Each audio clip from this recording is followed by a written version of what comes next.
G'day, welcome to the Australian Property Podcast. This week, Amy and I are going to talk about what to do if you keep missing out on property, something that is quite topical at the moment. Certainly, it is in Brisbane, where we've actually been missing out on properties ourselves as buyers agents. So maybe I need to take some tips from Amy today. I imagine Melbourne's pretty tight as well, Amy. Yeah, Melbourne's been a hot market for most of this year since we had the interest rate cuts in February. And we all knew this was going to happen, didn't we, Pete? As soon as that happened, it was like a light switch turned back on in Melbourne and possibly other parts of Australia as well. And since then, we've just had this continued momentum. And right now, and it has been for the last couple months, definitely what we would call a hot market. So lots of really strong prices, lots of people out and about, and lots of people missing out on properties. Yeah, totally. And I imagine, just hypothetically, I suppose how long is a piece of string? But if I was a client and I phoned you up and said, hey, Amy, I'm looking to buy maybe my first home, like what would you say if I said to you, how long will it take? What would be your... Because obviously it depends, I suppose, on how ready you are and your budget and what you're looking to buy. But what would be a normal kind of time frame for that type of person? So if you're working with a buyer's agent, then in theory you should be able to buy a lot faster. And the average time frame that we take to buy for clients, just to put it into perspective, is about 2 to 3 months. And when I say 2 to 3 months, that's from being ready to go. You've got your pre-approval in place, you've got your property brief in place, you've done all your research, you're emotionally and financially ready to go. But if you're buying by yourself, there aren't any statistics out there that say this is the average time frame to buy a property. No one's tracking these things. No one's calling first home buyers or any buyers up and saying, when did you start and when did you finish? But it could be, I've met people before that have been looking for 6 months and then they're feeling really despondent, and other people several years. So the issue is, like, there's no rush, is there, Pete, to buy a property? Well, I think it's a bit sketchy to try and measure, isn't it? Because I know when I used to work in the corporate world, there'll be some people who had the real estate portals open in their browser like the whole time, you know. So in a sense, they're always looking, but whether they're looking seriously and whether they're actually going through the process of getting a mortgage pre-approval and then going to open homes with a serious view to buying, that's a different question. I think, yes, sometimes it might take people a few years to get sort of mentally ready to buy, but actually the process of physically buying the property from having made a firm decision, yeah, I think that's where, if it starts to drag on, that's where people get disheartened. I think in particular, if you've mentally made a decision, right, I'm definitely going to buy this property, and then you get ready and then you miss out because you get outbid or somebody outbids you at an auction, that's where people start getting disheartened because you're almost back to square one again. Is there any kind of warning signs or red flags that if somebody's looking and they've been looking for too long and making no progress, how do you kind of measure that? Is it if you missed out on a certain number of properties, or if it's taken you a year to buy, or is there any kind of rule of thumb? Yeah, look, I would say that if it's been longer than 6 months, then you might start to reflect and say, okay, well, let's identify what the issue is. Why are we missing out here? Because if it's, for example, if you're looking over Christmas time and, you start at the start of December and you get to the end of January or even a few months later and you're like, oh, I'm still struggling. Well, there's nothing to buy generally over December, Jan. So we can almost take that out of the time frames involved here. So figuring out the issue is a key step in solving the problem. So, because you can't fix what you can't identify, right? There are either issues within your control and issues which you can change, or there are reasons outside of your control. And what I mean by that, outside of your control is things like market strength, scarcity of stock, all of those kind of things. You can't change that, but you can adapt to it, and you can change your own personal circumstances and way that you approach the market to be cognizant of those market issues. And then the things within your control could be something like you have a really unclear strategy, or you don't know what your brief is. You've got unrealistic expectations. So there's a real estate saying where it's be your budget, champagne taste. It might just be a lack of market awareness. You're not being proactive enough. You're not confident. You get to the starting gate and then you just don't want to make an offer, or you peg your budget back just before you go to auction. And all of these psychological barriers. And we're going to unpack all of these in this episode to say, okay, well, what could these common issues be and how do we overcome them? But this is step number 1, identifying what your issue is, which could be a combination of these things as well. So sometimes something you might see with a couple who's wanting to upgrade, and maybe one of the couple says, yeah, we're looking to upgrade, but the property we moved to, it has to have extra bedrooms, extra parking, a better aspect, be on a quieter street, be in the right school zone.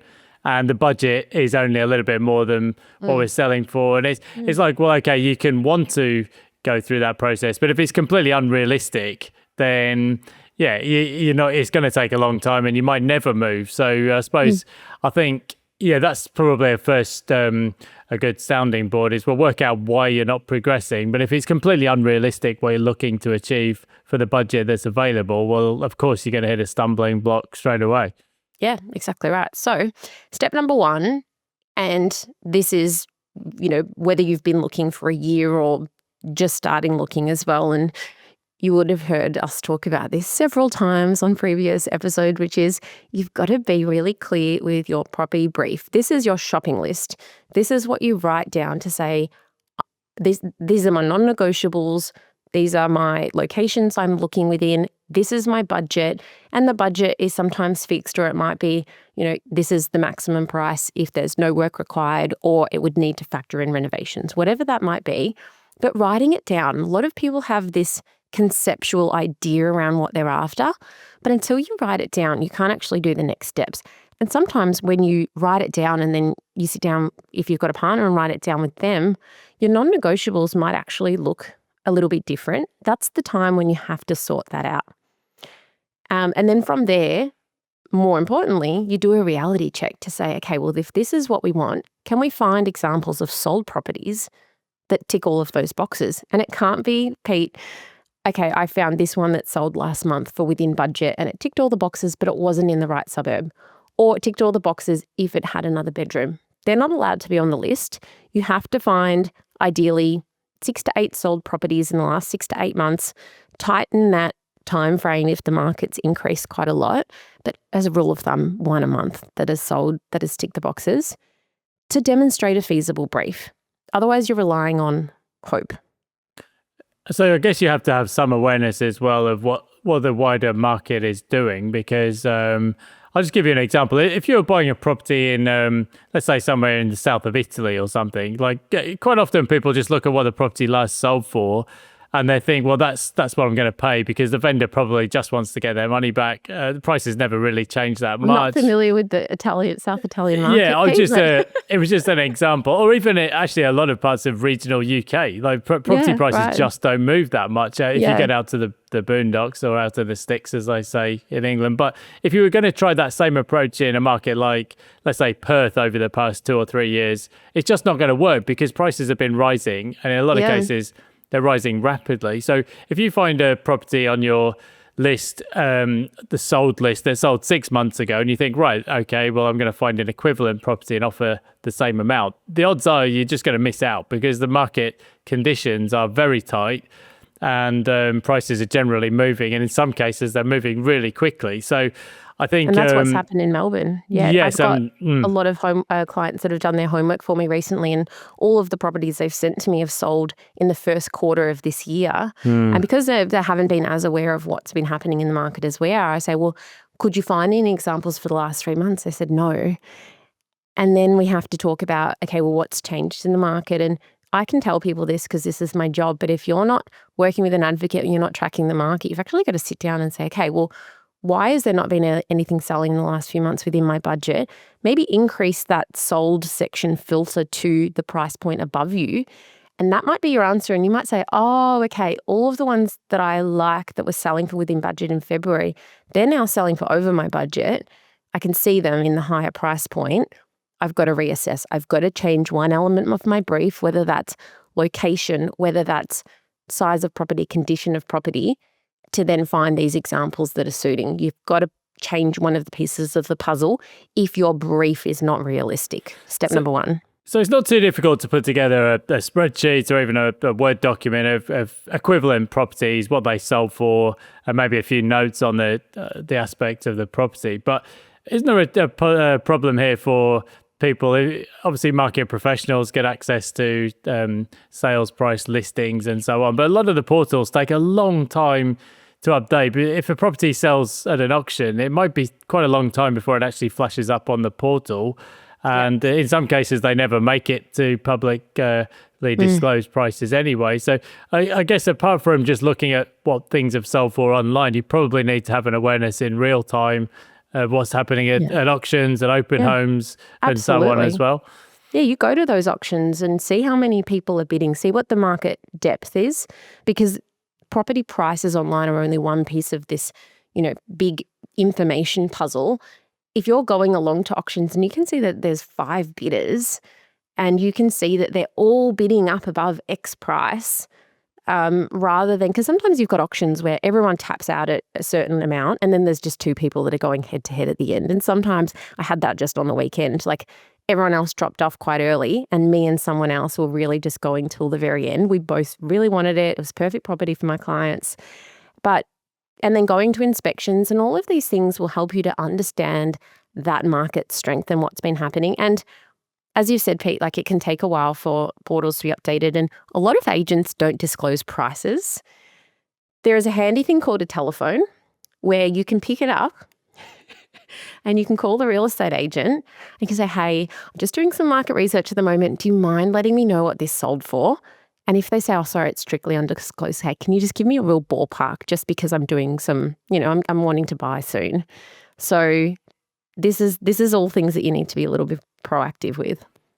Definitely. And I think we're obviously there's a bit of an assumption there that prices are rising, but at various points in the cycle, it'll be could be the opposite. If you were buying during the global financial crisis, it may be that a property that sold a year ago, well, you might be buying it for a lower price today. But I think it's important that people don't get spooked by that. It seems to be the longer I'm in sort of markets, the more you realize that people, even though they want cheaper prices, when they get them, they get spooked and don't buy. So I think, this is something we're going to talk about later in the episode, Pete. It's a really, really good point. Control the controllables, I guess. And obviously, you also mentioned they're getting on the phone to agents. Well, I suppose that's a key point in its own right, isn't it?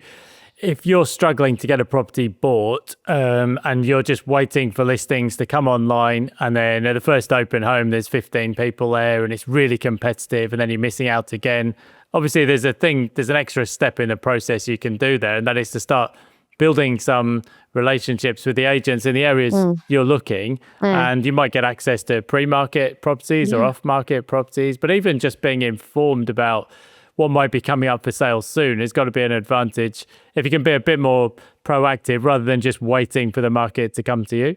Yeah, exactly. So this is the third tip. So just to summarize so far, the first one was figuring out what your brief is, making sure it's realistic, and maybe figuring out what element of that brief you might need to change, if anything. The second element, which we just spoke about, was understanding what's happening in the market and adapting to that. And then this is the third tip, which is being proactive with agents and off markets. Now, there is this huge world out there. It's like the dark web of the property world, which is off-market sales. These are properties that aren't advertised online, and 99% of them you get access to via real estate agents. Occasionally it might be direct with a vendor, and that last 1% you might get through a random source, like direct through a vendor or a Facebook group or whatever. They're pretty uncommon. But this whole market relies on you being able to be proactive getting access to these properties. And just for context, I don't know about you, Pete, but our long-term average buying off market is about 30%. But this winter of this year in Melbourne, it was almost everything. It was over 90%. Imagine going to the shops and you're not allowed into most of the store. So as a buyer, you need to tap into this. What's the off-market market like where you are, Pete? It's probably a little bit different in Brisbane, but I mean, even I would say a lot of the stuff we do is really pre-market rather than genuine off-market. We do get some, of course, deceased estates and so on. I think as well, some of the advantage is a bit more nuanced in that we obviously work with a lot of the real estate agents in Brisbane, and sometimes they just say to us, look, we've got some offers coming in. It's going to take a while. We'll just come back to you towards the end of the process rather than wasting people's time at the early phases of a negotiation. So, it's we do definitely do a chunk or a percentage off market or pre-market, but there's also some advantage as well in having dealt with agents before and knowing the process and knowing that they're not going to sell the property without coming back to us for an opportunity. So, I think just being proactive with your local agents, there's got to be advantages in that, especially if they can see you're serious and you're pre-approved and you definitely want to buy.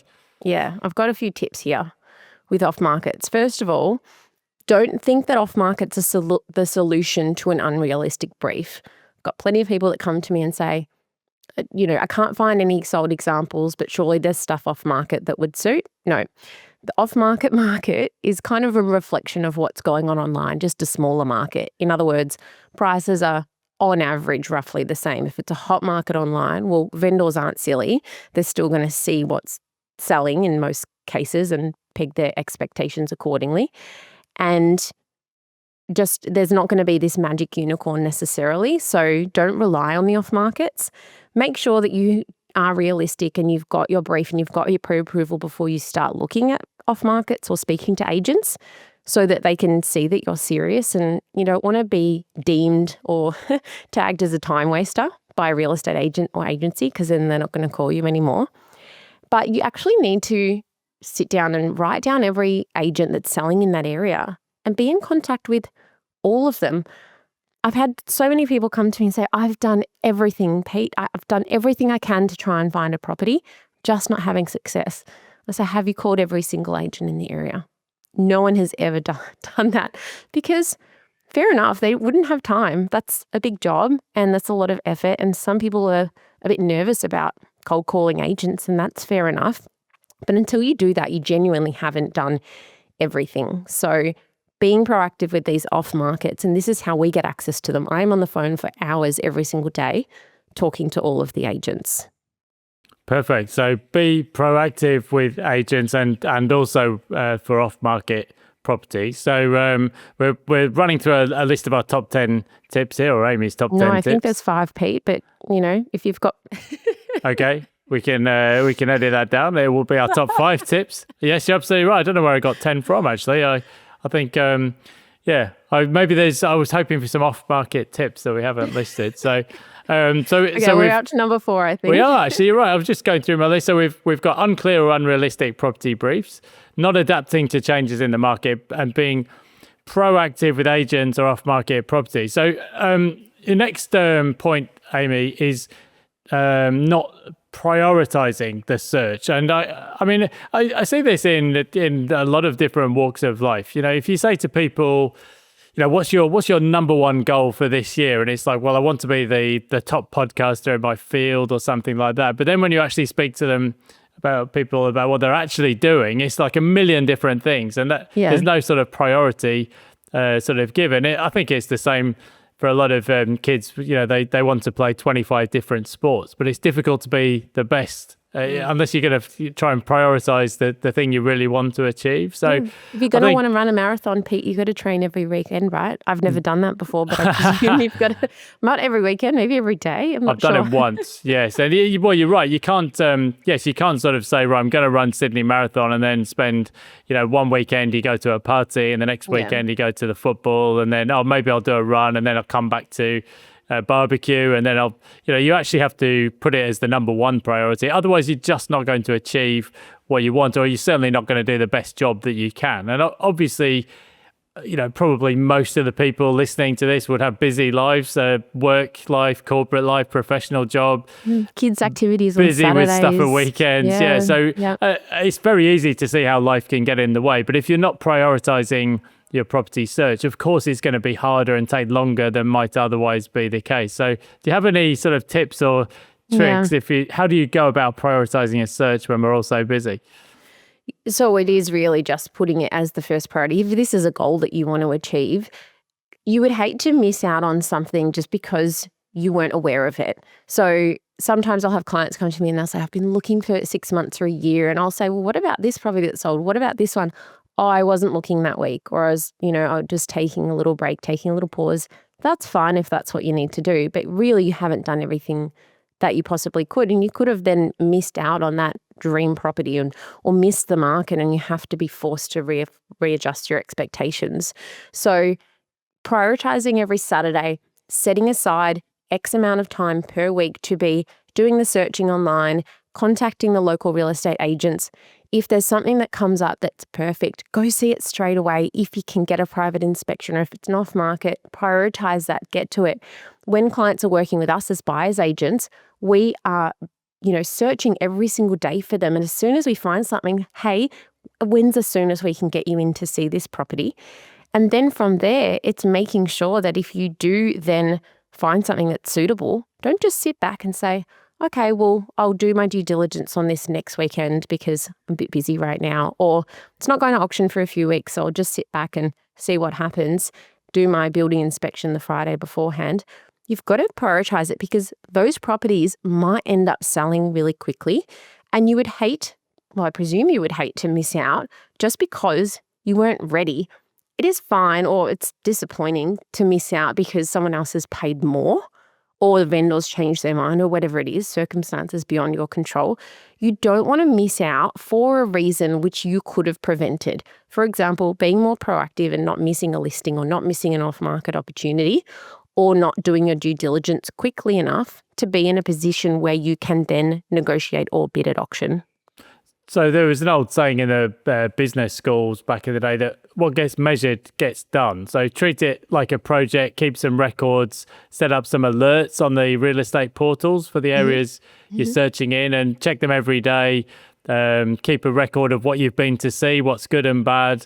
And I think, as you said as well, just try and be as proactive as possible. Because I think especially in a tight market, if you just sit back and wait for opportunities to come to you, and you're a bit half-hearted when the right deal comes around, you're almost certainly going to be disappointed. And as especially you said, sometimes, in a hot market, sometimes, we even find at the moment ourselves as buyers agents that sometimes we do everything right, we're really proactive, we do the due diligence, we go in with a strong budget, strong offer, and we still miss out. Sometimes there's things that happen that are outside of your control, or somebody just decides to outbid you, but you don't want to miss out just because you've been half-hearted or because you're not prioritizing the search in question. Yeah, exactly right. So the fifth point here, the last point, is overcoming a lack of knowledge or confidence. This is pretty hard to do, especially as a first home buyer, because buying can feel overwhelming. The property market, especially if you're new to it, there's a lot of steps involved, there's a lot of jargon, and you're making big decisions with a lot of risk. So it can feel really overwhelming and scary. And just to put it into perspective too, I recently had someone call me, and they were like a senior person at a commercial property development company, really knowledgeable about a lot of things, but didn't have like a lot of day-to-day experience in the residential property market. And, I was giving them tips around negotiating, and I said to them, well, what's the process for this private sale? And he said, oh, am I allowed to ask that? People who are even experienced in these things and not first home buyers, they don't know everything. So the way that you overcome this is to teach yourself and learn and get involved. And, I've got an online course for people in Victoria, or listen to podcasts, or go out there and just start immersing yourself in this world, because uncertainty leads to hesitation or missed opportunities. And it can also lead to, on the flip side, if you're overanalyzing things because you don't have that confidence, you can end up having analysis paralysis or perfection paralysis as well. So all of these things are psychological problems that we need to start overcoming. And the way that we overcome these things is through education. I think it's natural, isn't it? If you haven't done something before, if you've only done it once or twice, of course there's going to be more, you'll be more nervous. And I suppose there's definitely a fear of making a mistake that you can't undo later on. I think that's natural up to a certain point. In a similar vein, I've actually met people who say, I will only buy a new property because I can't face negotiating with a real estate agent, or I can't face going to a public auction and things like that. Yeah. And yes, it's a lot of this stuff is, as you said, psychological as much as anything. But you can certainly, the knowledge side of things, you can definitely tackle. Confidence is a personal thing, I suppose. Yeah, It's yeah. Some But people are information very helps with confidence. It's not the solution, but it definitely helps. Yeah, I mean, some people are overconfident. They go in very brazen, thinking they know everything, and then they find out 10 years down the track maybe they didn't know everything. But property can be quite forgiving. But I think you're right. Education and knowledge can certainly help you to sidestep some of the big ticket items, the big mistakes. Confidence usually comes with preparedness and practice. So yeah, but it's difficult. I can certainly remember as a first home buyer, I didn't, even though I worked in financial services and I thought I should know what I was doing, but really the process I wasn't at all familiar with. And there's always that nagging doubt that you could be missing something. So yes, definitely educate as widely as you can before pulling the trigger on the first one, I guess. And earlier you were talking briefly about buyers who maybe in a soft market didn't have that then confidence, because in soft markets, things aren't happening very fast. You've got more time to think and reflect. There's less social proof because there's less buyers around, there's less offers happening, less speed. And I always say to people, well, would you rather be in that market, or would you rather be in a hot market where you're having to pay more just out of necessity, and then you've got FOMO? And it's so interesting because I've been through so many cycles, and I'm sure you have too, Pete, where buyers, in one market behave so differently to in another market just because there is this herd influence of what other people are doing. And people do have this inherent need for social proof with their actions.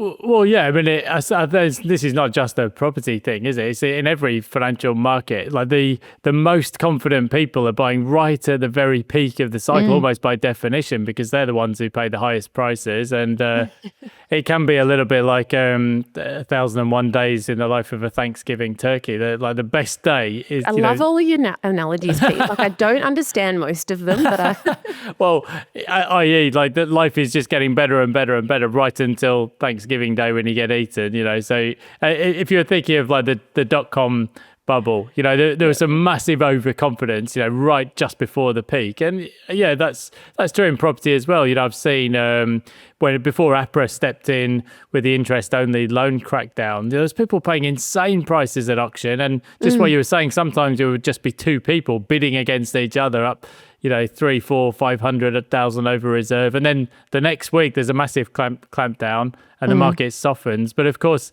when the market softens, everyone's, I'm not sure now, and it's very counterintuitive that actually a softer market is the best time to be buying, even if the media headlines are, even if the media headlines are very negative. It means you've got less competition. It can be an opportunity. So try not to get spooked by that.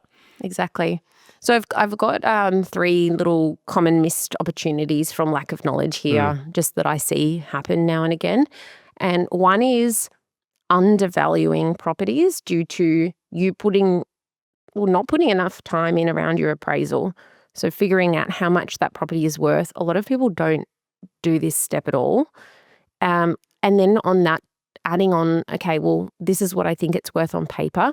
How much is market strength going to influence this price? For example, if it's a strong market and a rising market and there's really nothing else on the market like that property at the current time, well, the chances are it's probably going to go a little bit more than less than your appraised value. And then on top of that, saying, okay, well, what's my personal value? How much am I prepared to pay based on how suitable is this for my brief, how motivated I am, how replicable this is, all of those kind of things. This takes hours of research and decision making before you go into a negotiation or an auction. And I just find a lot of people don't do these steps. Well, yes, and I think when we see missed opportunities, in a hot market, actually, it's sometimes you just observe people at open homes and they can get very upset or angry at agents because they've missed out on an opportunity. But quite often it was something that they could have done themselves if they'd been ready to act sooner, if they've done their due diligence more efficiently and quickly, or they just misanalyze the market. So it's easy to go and blame the market or blame the agent or blame the vendor. But often some of these things can be avoided just by preparedness and knowledge and research. Yeah. So another thing is missing key questions with agents or misunderstanding the sales process. I'll often find people say to me, I got mucked around by that agent, or the agent was playing games. And then when I talk to them about it, I say, hey, what happened? Tell me exactly what happened. What questions did you ask? What did they say?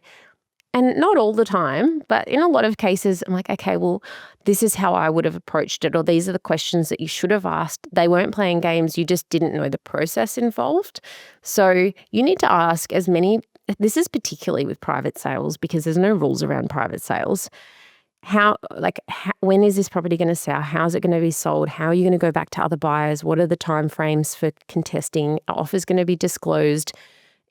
All of these questions, ask as many as you can beforehand so that you know exactly what's going to happen when you or someone else puts in an offer. And if you're uncertain about it, it's because you still have unanswered questions.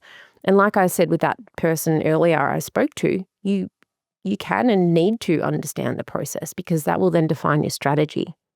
Yeah, what you really don't want is to be seen in the eyes of the agent to be a time waster or a tire kicker because, of course, like anybody, the real estate agent has got a job to do. They're working for the vendor. They want an efficient sale that's going to definitely go through, and they want to get the best result they can for the vendor who they're working for. You've got to, this is what a lot of people don't realize, the agents are talking about you behind your back. So sometimes they're having their sales meetings. They go, all right, who are our hot buyers at the moment? Hey, Pete, you had a buyer on this property. They missed out. Do you reckon they could like this property? Not all agents are going to be like this, but the really good agents, they're talking about buyers and they're shifting around. They're calling. You don't want to be like that. You don't want to be that buyer where they say, oh, don't worry about calling Pete. He's a time waster. Sorry, but this is happening behind the scenes. And if you're constantly, going to properties and saying to the agent, oh, no, this is not worth X, Y, Z, or you're going through hundreds of properties and saying, yeah, you're interested and never bidding on anything, like you can end up with that reputation. And this is why, again, buyer's agents do, at least the better buyer's agents do tend to get more traction with agents because they know that our clients are realistic and motivated and pre-approved and ready to go. They're more proactive. They're more willing to deal with us.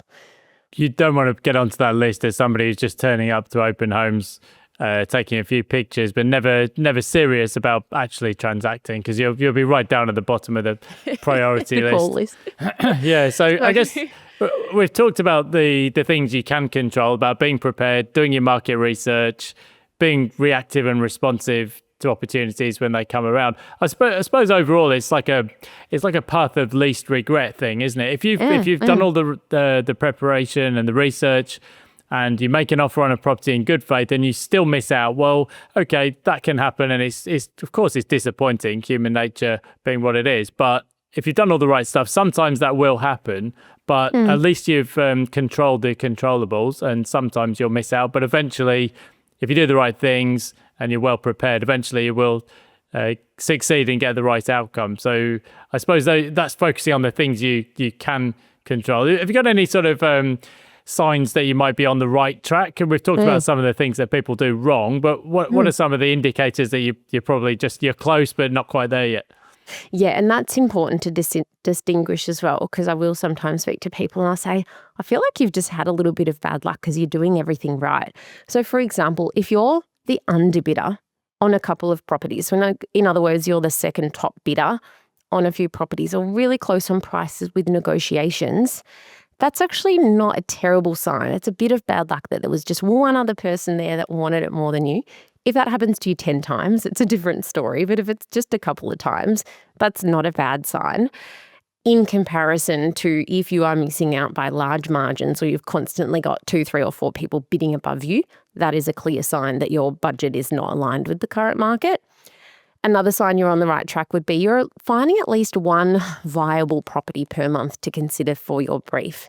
If you're going 3 months in a row and you haven't found anything that's sticking, all your non-negotiables and suitable, well, that then would suggest that maybe your expectations might need to change or a market realignment, something might need to happen. And then the third thing is you know that you are being active and engaged in the process. You know that you are prioritising this. You're doing all of those things we talked about earlier with the tips. You're out there every weekend, you're searching, you're speaking all to the agents. Those are all signs that you're on the right track, and it should, in theory, fall into place. Obviously, if the market then continues to change, you'll be forced to reassess. But the signs that you do need to change something, like I said, you're constantly missing out on large margins, going months without finding anything suitable, you're feeling confused or unmotivated, or you're taking breaks, or you just feel like you're not confident in all of this. So I've got a few, if you're listening to this today and resonating with it, saying, I'm missing out all the time. What could I do to change all of this? I've got some quick fixes for you and some deep fixes. You ready? Go for it. This is what we want. This is the good stuff. Okay, here's a few quick fixes. Sit down and reassess your brief. Is there anything that I need to change straight away, or anything I can change straight away? Like have my expectations or tolerance towards XYZ changed recently? Go and update your pre-approval. Understand if there's any extra borrowing capacity you can get out. Make sure that you've got that lead time. So all of a sudden, if you find something that comes online and you're like, oh my gosh, I want to go for this property, but oops, I forgot to update my pre-approval.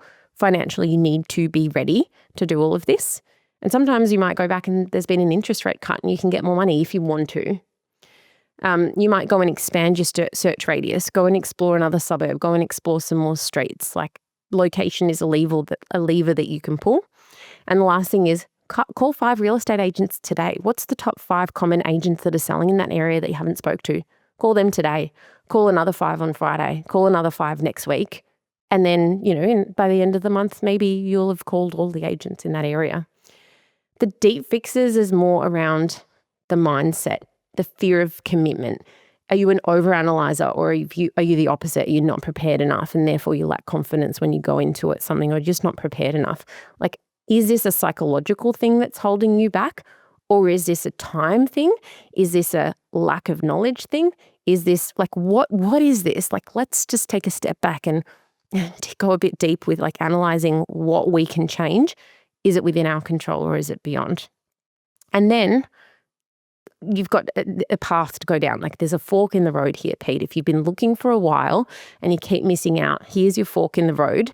And I say to people, do you want to keep aiming for the dream and this perfect property and this one that you really, really want, knowing that, especially if you're the underbidder, you're relying on a bit of luck and you're going to go through this process of disappointment? How long are you going to give yourself to do that? Is it another month, 2 months, 3 months? Or are you going to reduce your expectations to start pursuing properties that are definitely going to be within your budget, so that you've then got a competitive buffer on top?